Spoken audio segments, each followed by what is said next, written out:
Well, let's jump into the first story, the tragic news. That's right.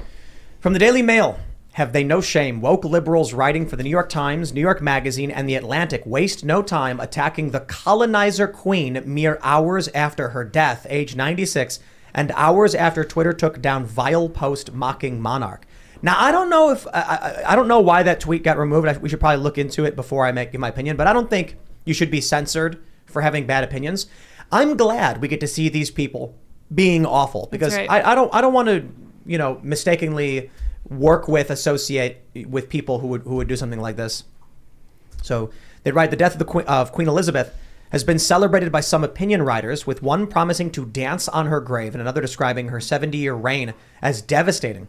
While millions around the world were mourning the death of the 96-year-old, provocateurs were, within hours of her death, mocking the outpouring of grief in some of the most esteemed publications in the United States.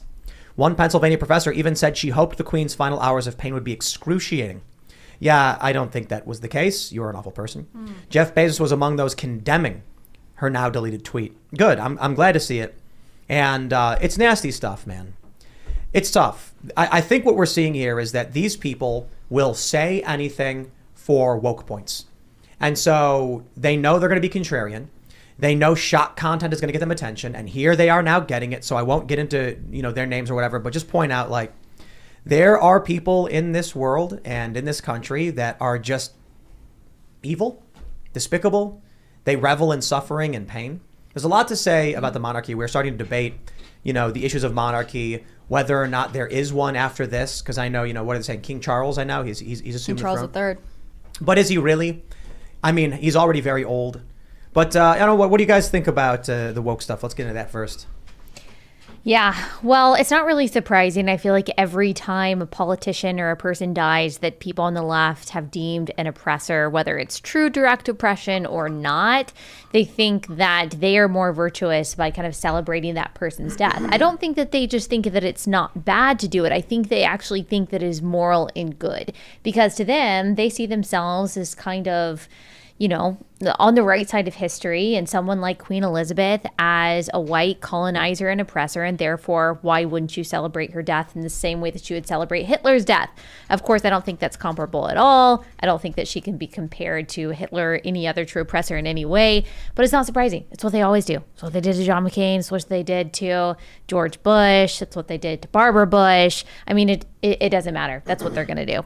I think the Queen is particularly vulnerable to this because Americans have no comparable figure to the monarchy. Yeah. Trump.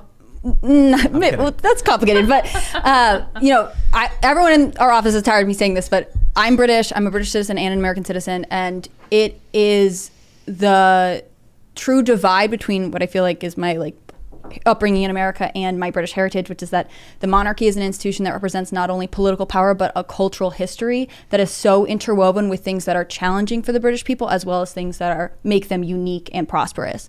And I think Queen Elizabeth, in so many ways, partially because her tenure was so long, she reigned for 70 years. Yeah. There's really no one like her. And during her time, you have to remember all of the social, cultural, and technological change that swept through England.